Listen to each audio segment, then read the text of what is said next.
喜你啊！也恭喜你，忘记了我们，忘记了你可爱的小女儿，你抛下了我们，去过你的美好生活。我没有，我到死也不会忘。哈莎，爸爸，你在干嘛？好不好看？猎豹为了比你合作，杀了塔莎。Sorry。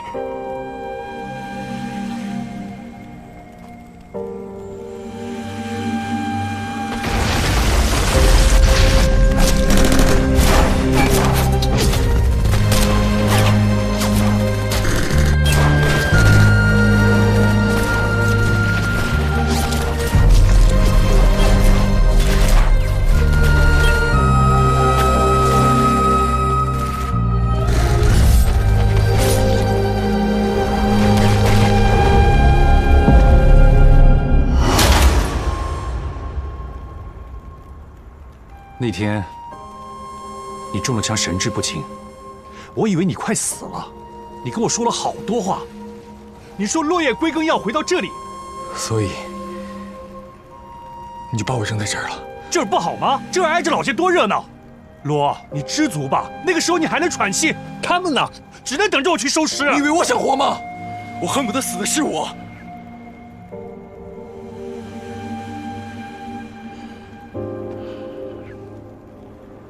罗，我不敢回也，因为太惨了。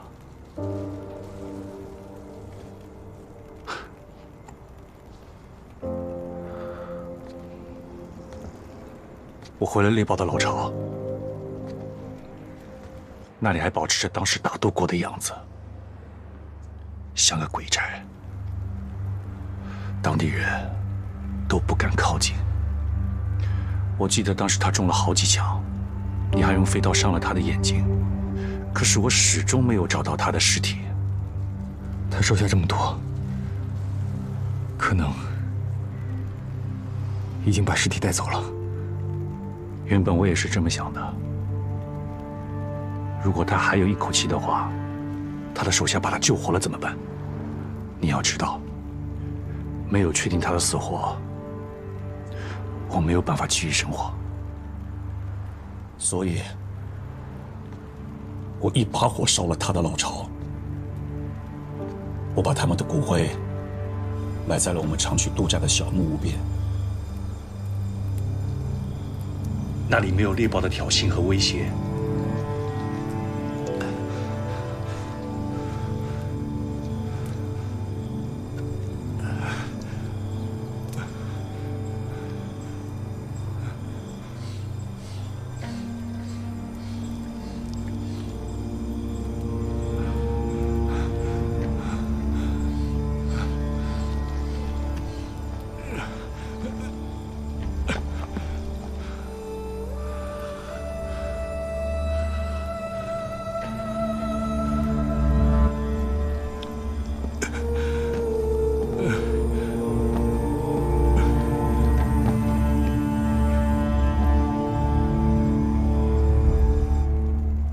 到后来，我一直打听猎豹的消息，可始终风平浪静。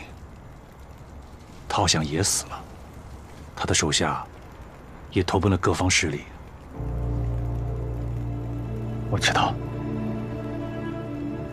我都有查过。我想，一切都结束了。也许我也该回家了。我太累了，我想回到妻子身边。阡陌，你突然约我见面，到底发生了什么？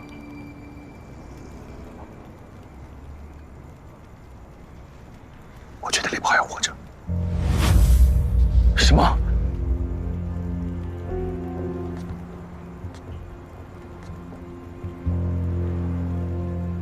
最近发生一件很奇怪的事情，刘瑞斯的坟被人挖了，骨灰撒掉了。撒的到处都是。你确定吗？他伤得这么重，怎么可能还活着？他的行事风格你不是很了解吗？除了猎豹，谁能出这么贱、这么损的招？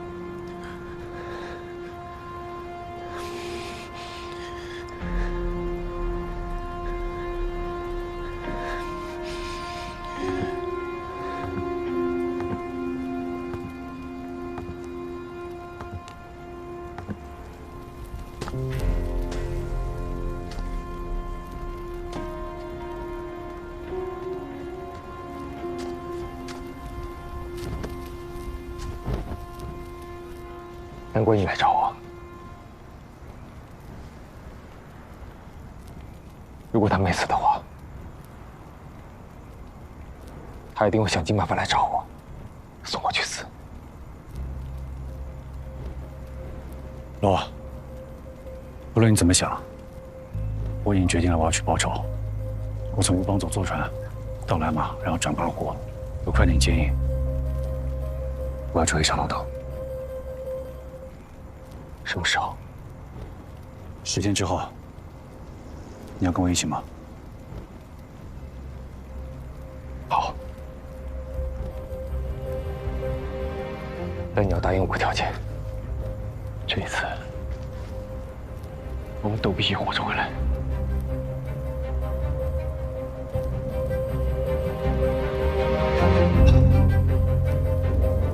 那就记住了，10天以后。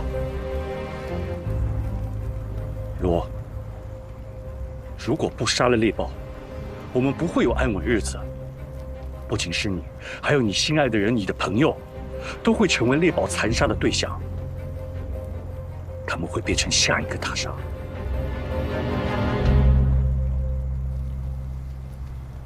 忘了告诉你，我跟继子分手了。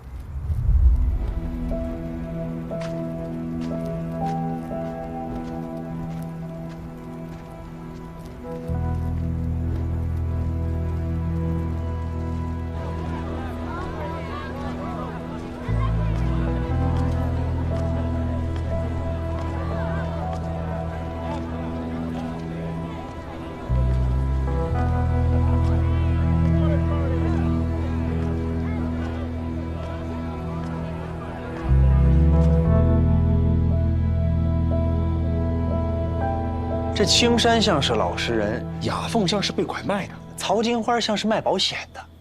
这3个人里边一定有一个是演技派。但是我呢是没辙了。肖老板娘，你真出去啊？我答应了罗润10点前要报平安呢，你真不陪我去啊？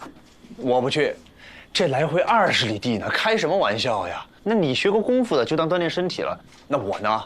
那我怎么能跟得上啊？那我是女生哎，这黑灯瞎火的，我一个人跑去山里，我很害怕哎。嚯，你还会害怕呀？那我呢？我又不会武功，我跑得又慢，我胆儿还小。那虽然我也是男生，那人家也是会怕黑的。那人家你要小心了哟。你一个人生在这里，我要是落单，我不怕，我武功高强。你嘛，比我一回来之后，人已去，床已空。拜拜。杜甫。真不去啊？我不去。真的？真不去。最后问你一遍，去不去？不去。别后悔哦。拜拜。拜拜。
呼救声不可能传到外面那么远，难道有人在搞鬼？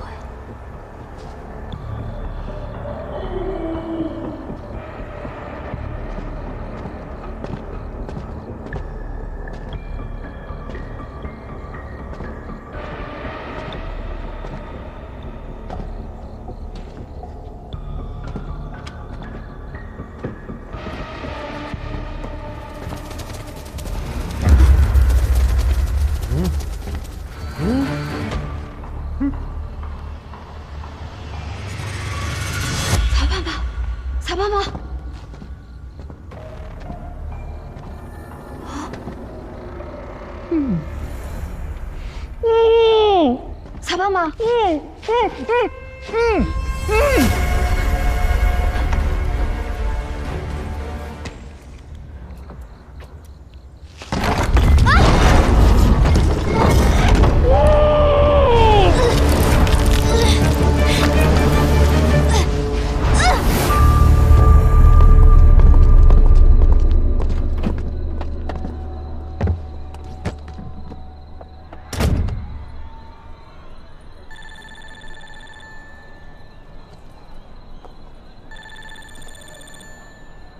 喂，我跟你说啊，尹二马的爷爷告诉了尹二马，观星台能测7根心茧的动向。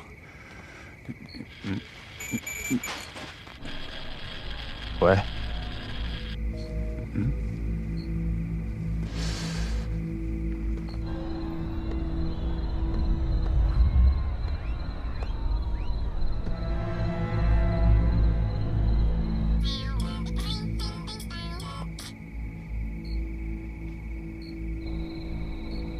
喂，你刚才讲了观星台和心茧的事情，这俩有什么关系啊？我现在怀疑7根心茧跟天魁七星有关。天魁、七星，外星来的，搞太大了吧？我猜测，观星台上的7颗星星啊，1颗星对应1根心茧，依靠明暗来反映心茧是否现实。照你这么说，那观星台上应该亮4颗星才对。现实是有5个还亮着的，5个。你还记得向思兰说过的那个男人吗？是那个男人让我这么做的。他说：“这游戏啊，不能只你一个人玩，还有别人等着上场呢。”哎，小萝卜，我跟你说啊，这根可能更加难搞。你发现没有？他会主动跑去找别的，而且会改变他们的想法，所以这根更厉害，你明白吗？哎，你们最近那边有没有什么奇怪的事情发生啊？什么意思？更高级，更高级，不懂啊？他有可能会使用计谋，比如说主动出击。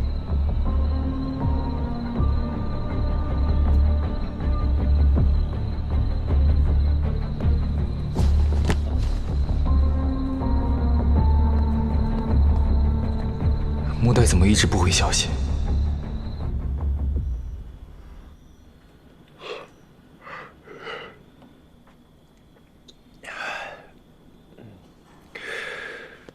谈恋爱的人真是没救了，打个电话打那么久，不等了，睡觉去了。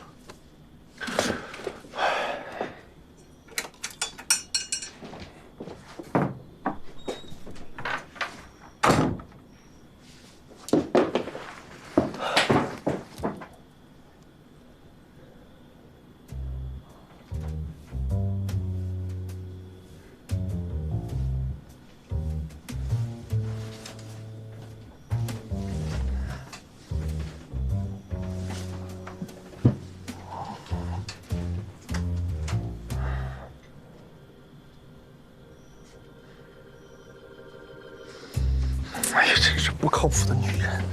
明知道我怕黑，胆还小，不知道回来守护我。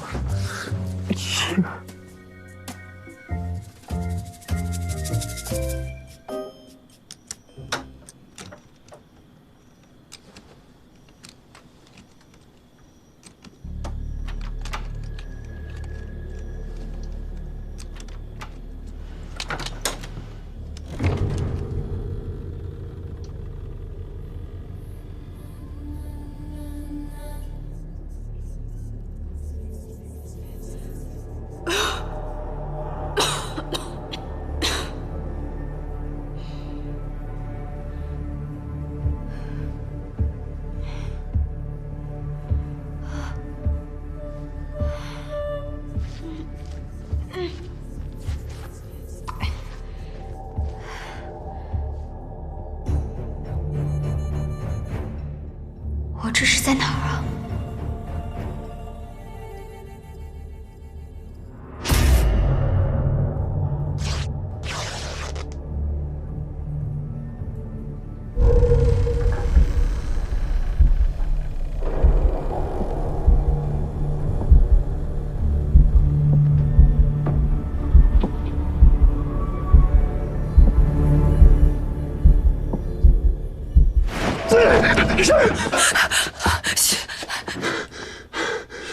别发出声音，你怕他们上来了。你是雅凤？你能救我出去吗？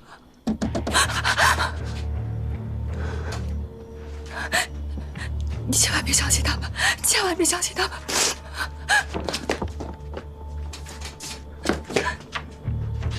你赶快走，再不走就来不及了。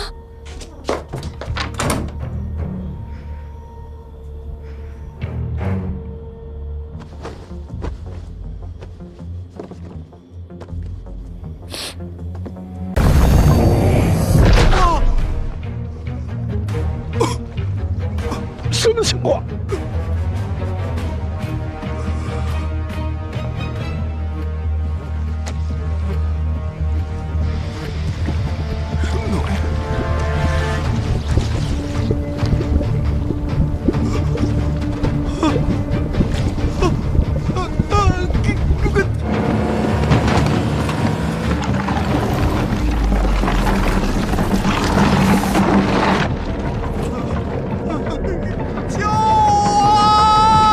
抓紧！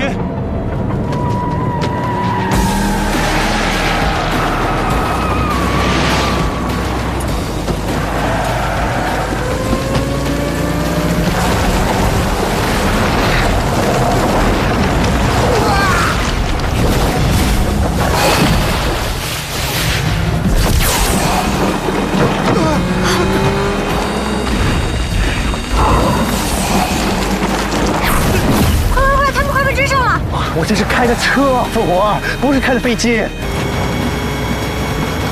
再稳一点，再稳一点。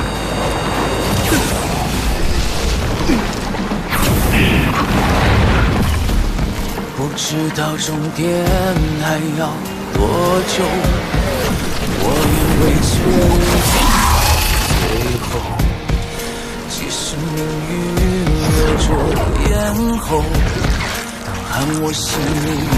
就跟你走，不在意答案能否看透，共赴命运的事无谓携手，哪怕披荆斩棘也一定要去拯救那未知的。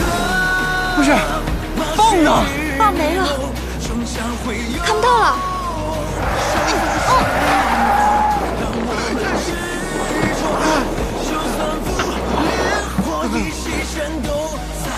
上车！活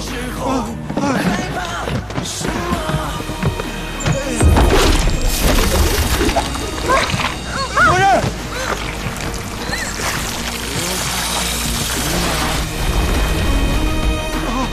开车！开车！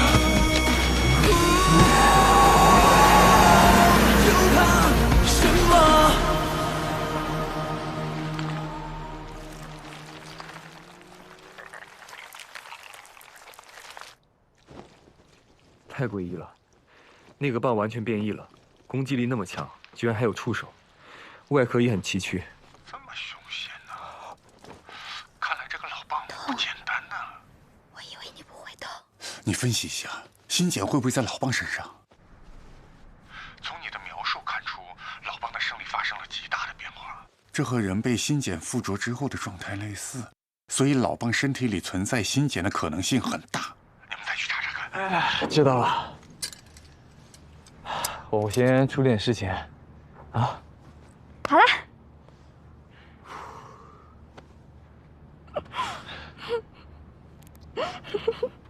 哎，木的，你发现一个事情没？什么事？我坐着好像跟你站着一样高哎。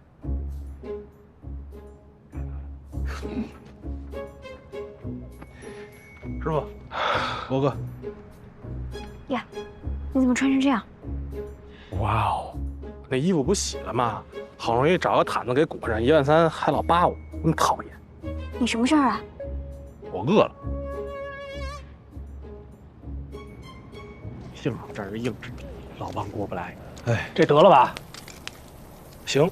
曹兄，你成天就知道吃，你看你像个撑子一样，还知道吃。废话，老棒折腾我一天了，我不吃了几个街坊解解气。好吃吗？真好吃。你尝尝。怎么还有壳啊？这补钙。你们俩消停一点，消停点啊！罗振，你说那新碱真的就对那老棒？那个新碱到底是什么东西？你问这问题啊，太深奥。先回答一下我的问题，师傅，你们这些天都经历了什么？要不这样，你给他解释一下我们这些天都经历了啥？你给他解释一下什么叫新碱。你们俩缺课的，拿着那个串儿到那边自行补课去啊。好嘞。不是，哎，你俩够吃吧？够吃。真变态。那你准备怎么办？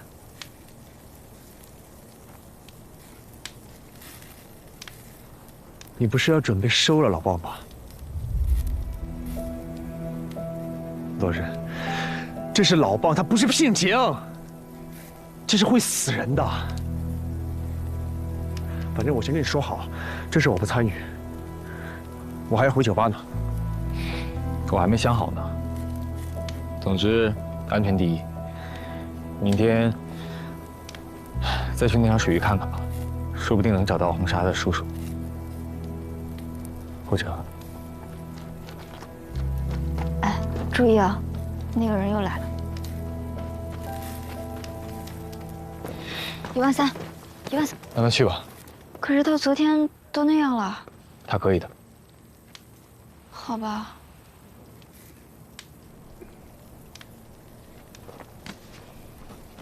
你的虾。妈呀，糊成这样了，这还能吃吗？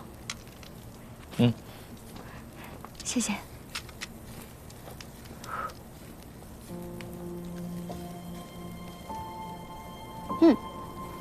好吃。你这技术不错哎。这就不错了。但是你没吃过我在黑沙的烧烤。更好吃吗？你知道当时我们是怎么烤海鲜的吗？当时我们自创的方法叫黑沙岩石烧烤，那些海鲜就放在一个大石头上烤的。我和我的同事们一起唱歌，一起喝酒，那个时候真的很无忧无虑。你的同事们？我有2个好朋友，一个叫尤瑞斯，总是喜欢唱酸酸的情歌。还有一个朋友叫做青木，瑞斯听不见，大声一点。在他的家乡有他的未婚妻，所以他每天晚上都会面朝大海，想念他的未婚妻。那个画面其实还挺温馨的。那他们现在在哪？你们还有联系吗？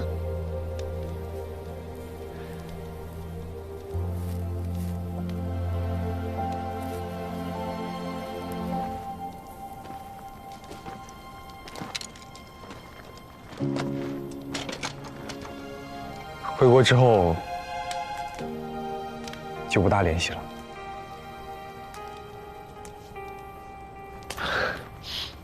陆代，明天就去湖演了，紧张吗？紧张。虽然咱们有车有设备，但是我一想到那个老棒，我就脑壳发凉。那咱们玩个游戏吧，让你放松一下。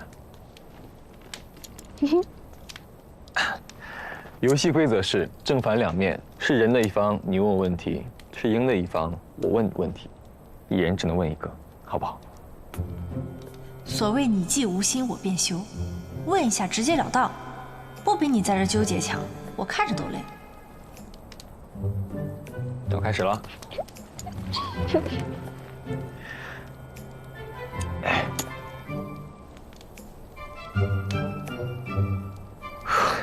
你玩赖啊？好，你问问题吧。你喜欢我吗？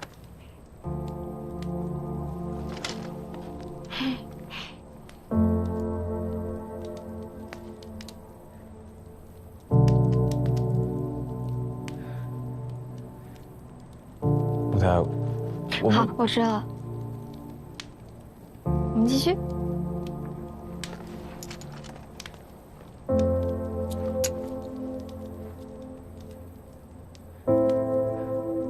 木台，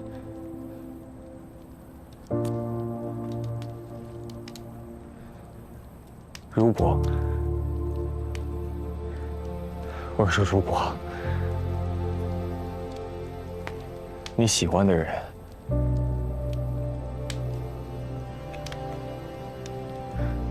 他有很大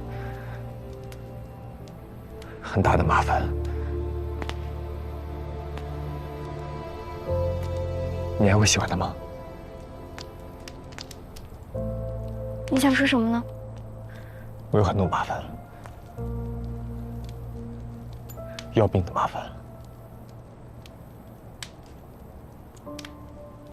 你的意思是，为了避免卷进这些麻烦，我得离你远远的。再或者，我先不跟你产生瓜葛，我等着，我等你把这些要命的麻烦都解决了，我再跟你在一起，是吗？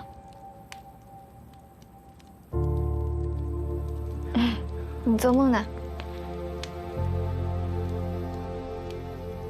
我是没有爱过什么人，但是我知道，两个人在一起最好的时间，就是你喜欢我，我也喜欢你的时候。那些什么，等我有钱了，等我把问题解决了，等着等着就都没了。我不会等的。要是两个人相遇没能抓住对方的手，可能就各走各的去牵别人的手了。我只会等那种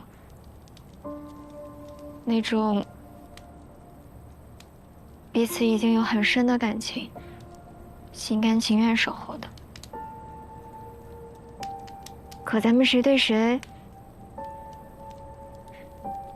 都没到那份儿上呢。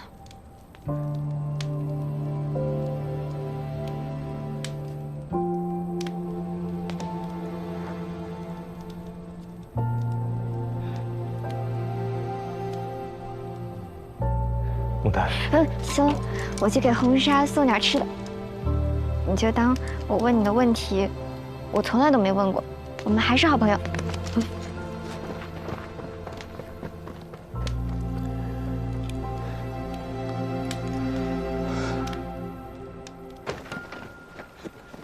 别动！你敢下河捞棒，水神爷收了你！疯了，疯了的人怎么会种菜呢？还是说你时疯时不疯？来，过来，跟我看看这个。来，仔细看看，啊，都在那儿呢。那么多人在那儿争地盘，在那儿打架呢，看不见你就睁大你的狗眼，再仔细看看。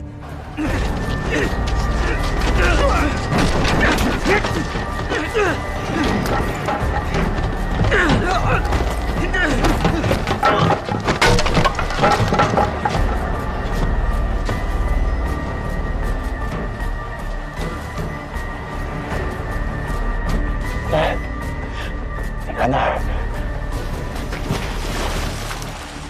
那儿有一个男人，看见没？他江角大爹，他落水了，他看见你，还在等你救他呢，他在等你救他。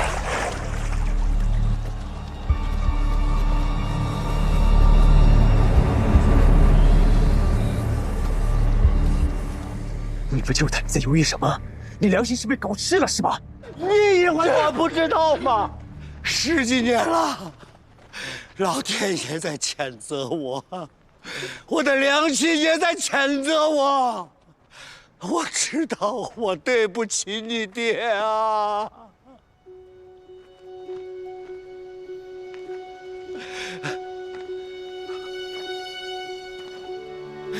江昭他爹，我对不起你呀。这都是我造的孽，我的报应啊！跟江昭这孩子一点关系都没有。是我的报应啊！当年我的犹豫不决，害你丢了性命，我的良心没了，惹怒了水神爷，人来连走都看不下去了呀！现在我们村儿一个帮也捞不出来了，都是我的报应啊！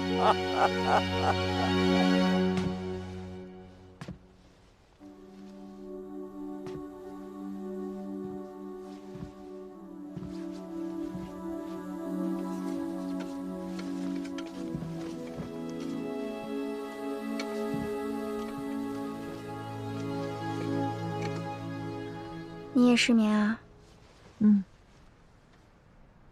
一会儿想我二叔，一会儿想那个什么欣姐。我问了。问什么？打直球啊。然后呢？结果就是，我又拥有万千小树苗了。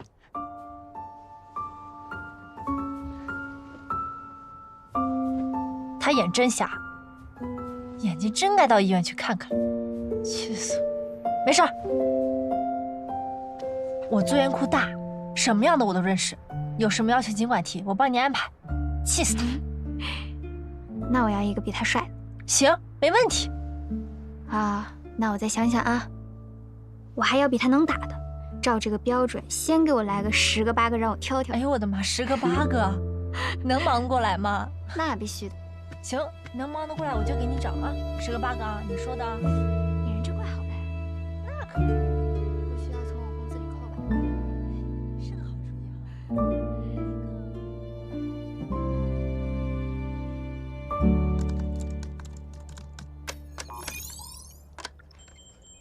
安全起见，我们用水眼远程操作，查看水底情况，看能不能发现什么线索。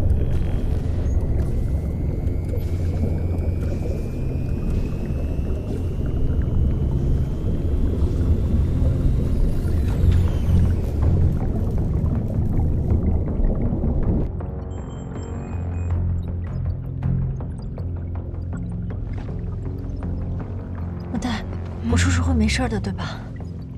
没消息就是好消息。怎么一条鱼都没有啊？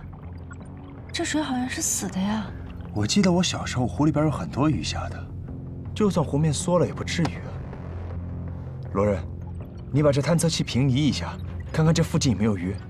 会不会是老蚌破坏了水底的生态平衡啊？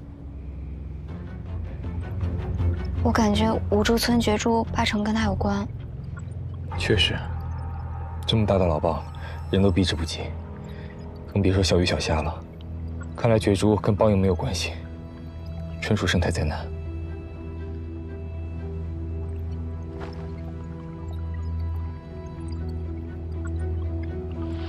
啊妈呀！没事吧？没事。你是水藻？吓死我了！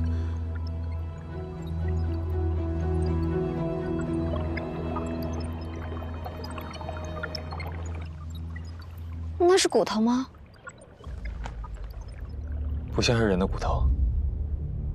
我让探测器在水下移动拍摄，照片拼接一下。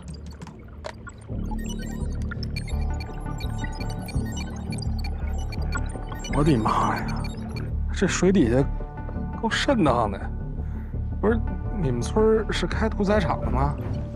我们村这一带以前兴祭水神，节庆下3牲，隆重的时候全猪全羊都会下。而且这坡谷有凹处，应该是水流作用，把这些牲畜尸骨都积在这儿，形成大量尸骨带。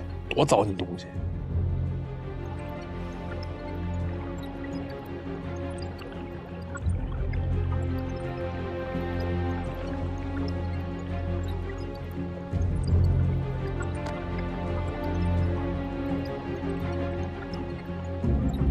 罗仁，能帮我转到正面去看一下吗？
爷爷知道了怎么办？我爸妈走得早，叔叔是他唯一的儿子了。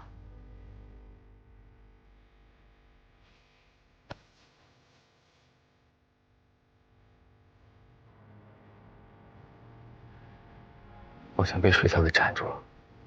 我觉得没那么简单。咱小时候在河里游泳都被缠过呀，使点劲儿能扯开。我是怕别是老蚌给拖下去的吧。不管怎么样，咱们先把你叔叔的尸体捞上来吧。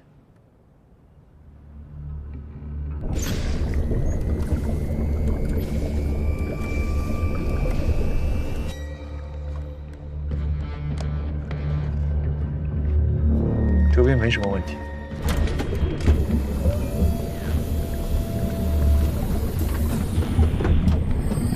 这机械手能行吗？最大能抓取120公斤的重量，应该没问题。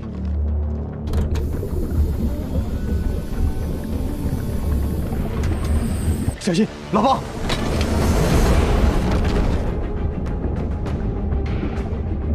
！13000，保住探测器。好。老蚌在底下看着，不好捞啊。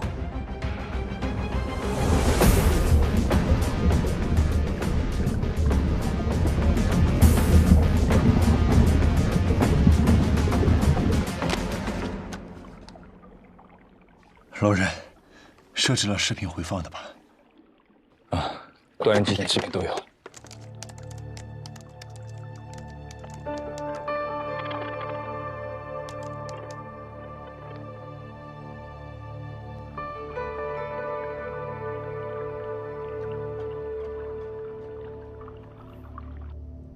放心吧，我带着护身符呢。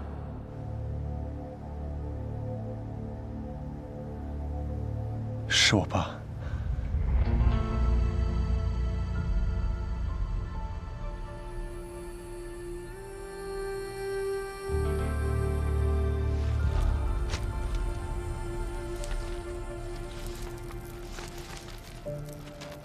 张昭他爹，我给你烧的，你都收到了吧？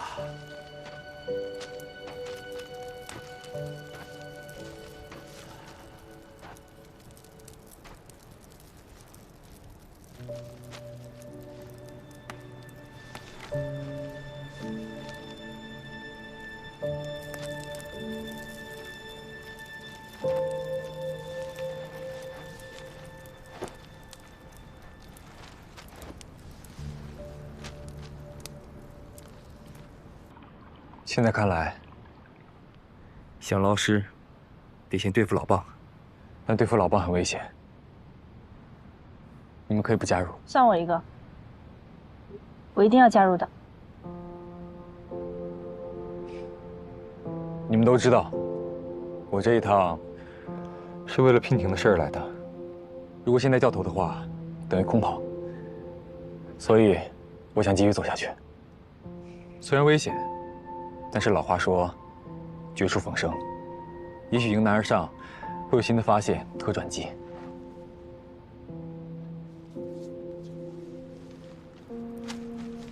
我问过13000了，他父亲的尸骨在水下，或许母亲的也在。他和我们一起。那我也一起。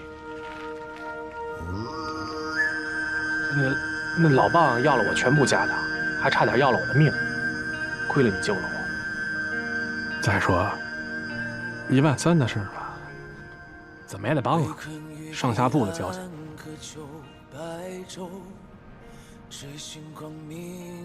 你看我干嘛？我伙计，我雇主兼姐妹，我徒弟，我朋友。当然得去了。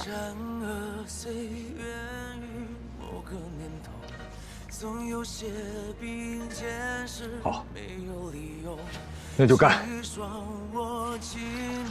既然要干，就得有对敌计划，尽量从湖眼把老蚌引向湖面。老蚌被引诱出，我会发射捕网。老蚌一入网，我就去勾连车载电动绞盘。倒车！老帮力气太大，要立即启动绞盘。13000同时开车，总之多管齐下，把老棒死死拖住。只要车速够快，老棒反应不起，到时候咱们就一路把他溜上岸。老棒被拖出，下一步就是取棒肉。新简很有可能寄生在棒肉之中，只要新简脱离老棒，也就老实了。这就是我们的计划。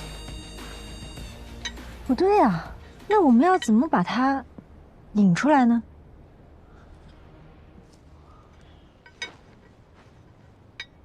我来吧，我在船上制造声响，引他出来。我轻功好，他一出来我就跑。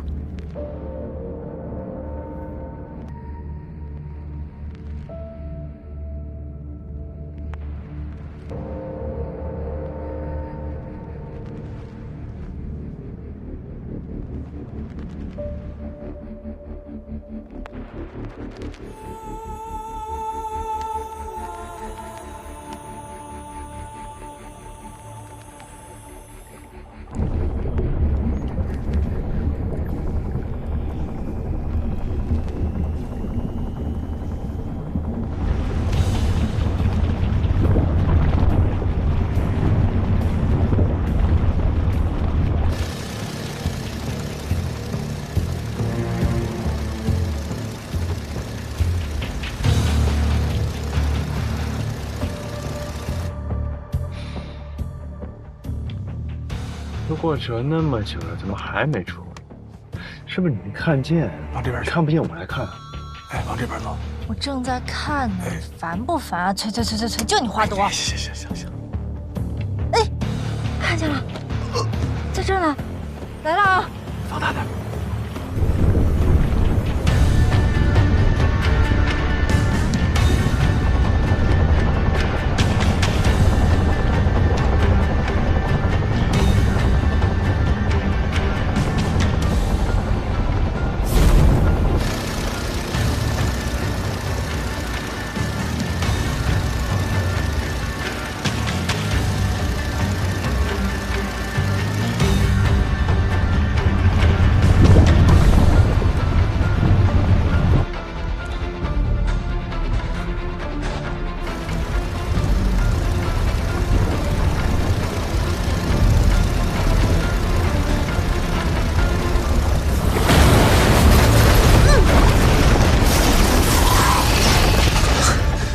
老棒会飞。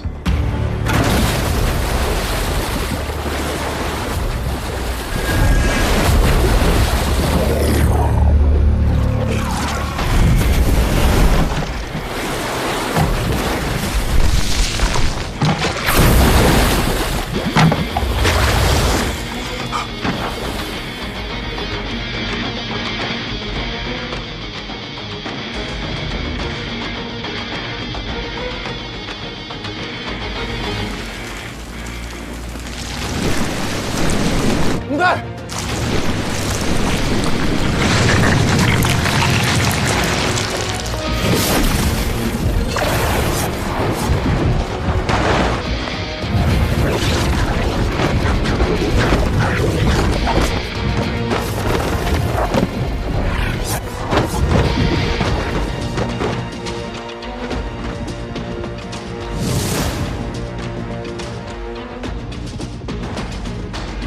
母带，小心地下。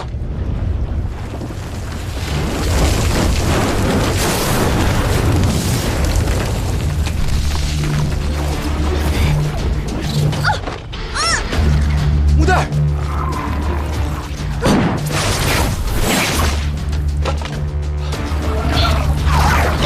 倒车。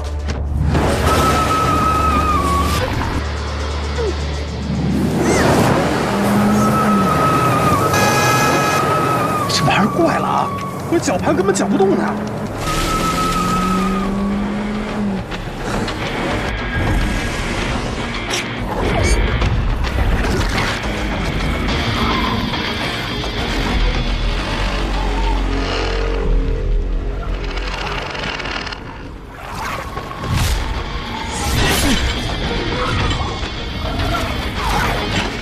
母带。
到硬质地上，看着花甲还怎么作妖。有门啊！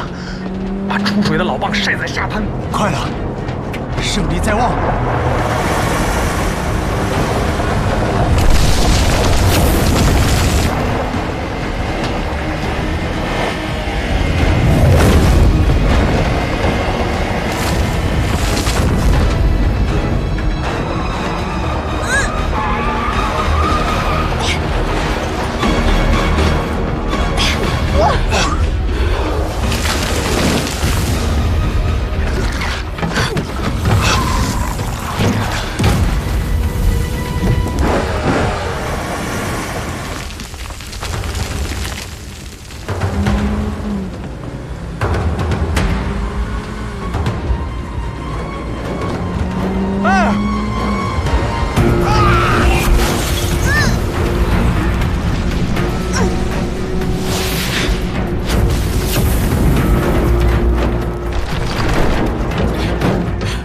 没事吧？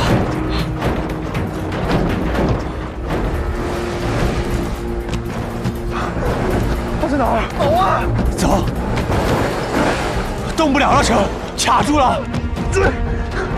哎，我们给他压底下了。压底下了，那怎么办？怎么办？往这边来，我作死他！压下车，刹车快！刹车，往这边。往我这边下。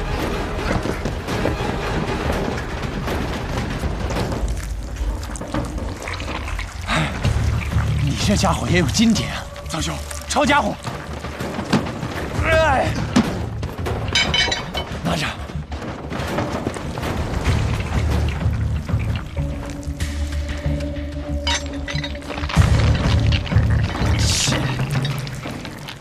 苍兄，1、2、3。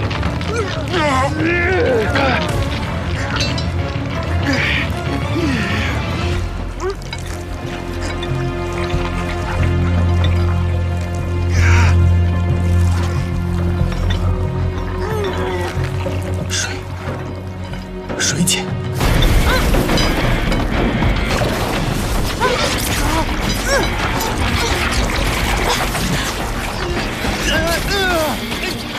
什么玩意儿？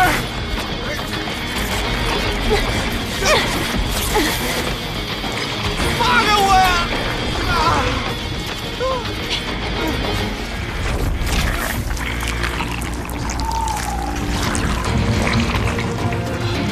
他怕血。血？我哪来的血？对，我有血。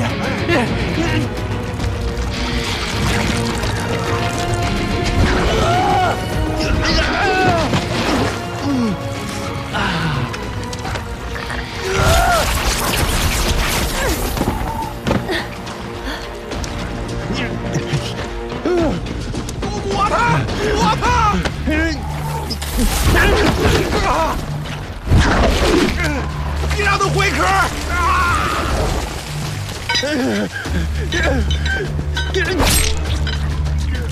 快去拿水！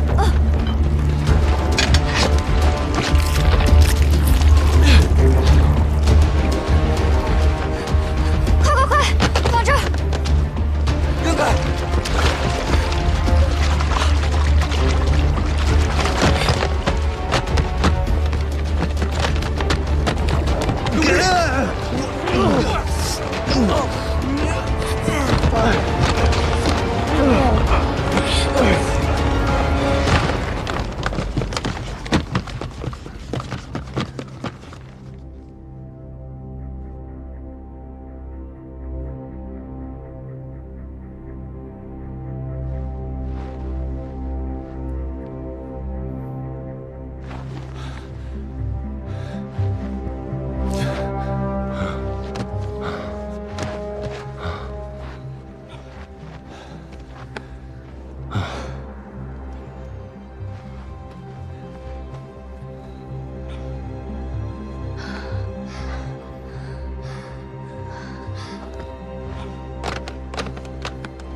我查过了，大湖的消失跟烧棒没什么关系，就是地质结构的原因。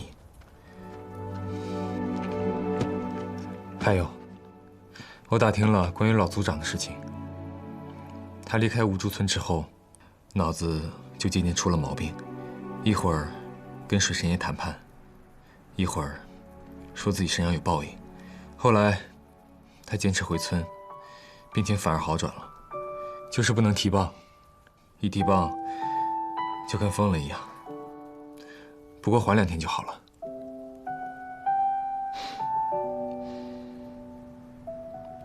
缓2天就好了，这叫什么报应？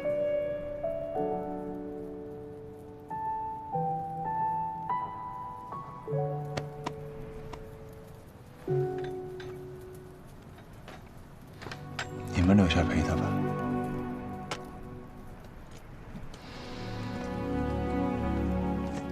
我回家看看。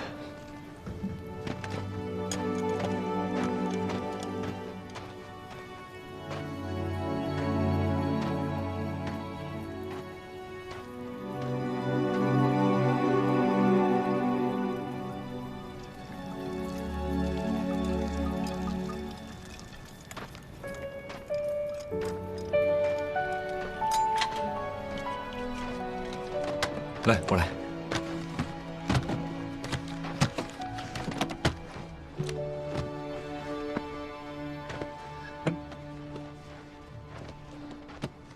对了，木呆，有个事情我一直想问你。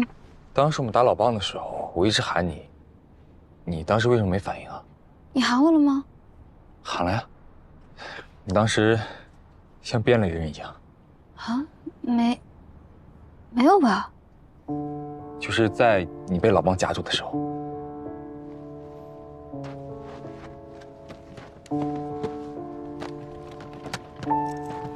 木呆，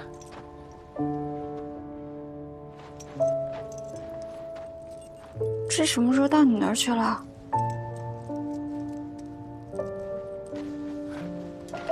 来，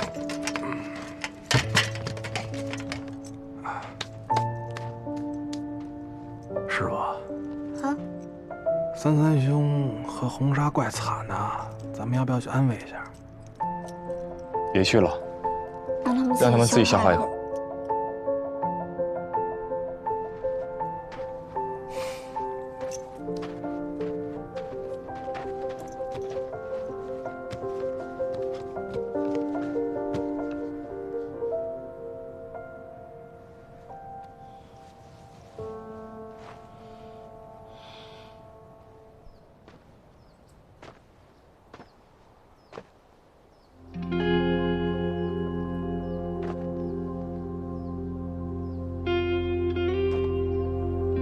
爸妈，你们也有日子没回过家了，带你们回来看看，以后就跟着儿子走。不回来了。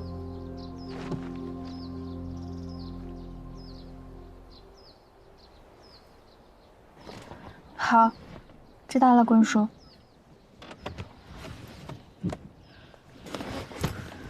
棍叔跟我说，他弄一个什么测试，要我们5个人都要回去，回到利息1个都不能少。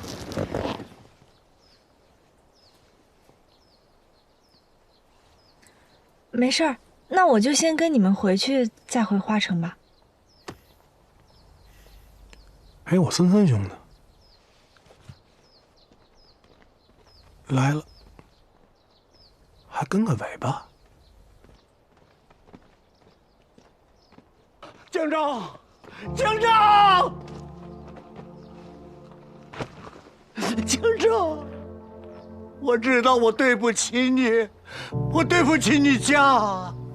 这些年，我一直挂念着你，不知道你小小的年纪在外边能不能活得下去。我知道我有罪，村子没了，是我的报应。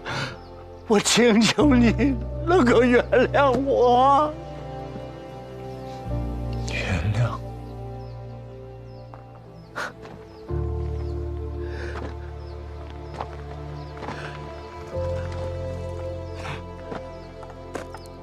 我原谅你，你就能心安了吗？你不原谅也可以的。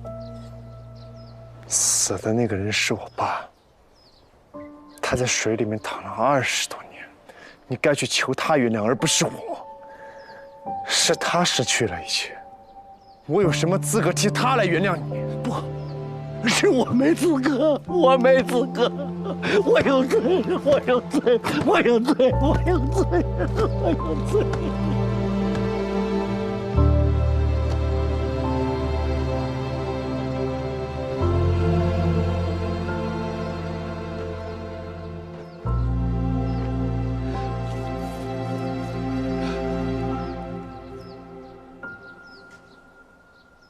我听说，因为地质构造原因，有消失的大湖凭空出现。以前不产猪，是因为生态被破坏了。现在问题解决，只要水回来，鱼虾、蚌群也都会回来。到时候，我驻村也会回来的。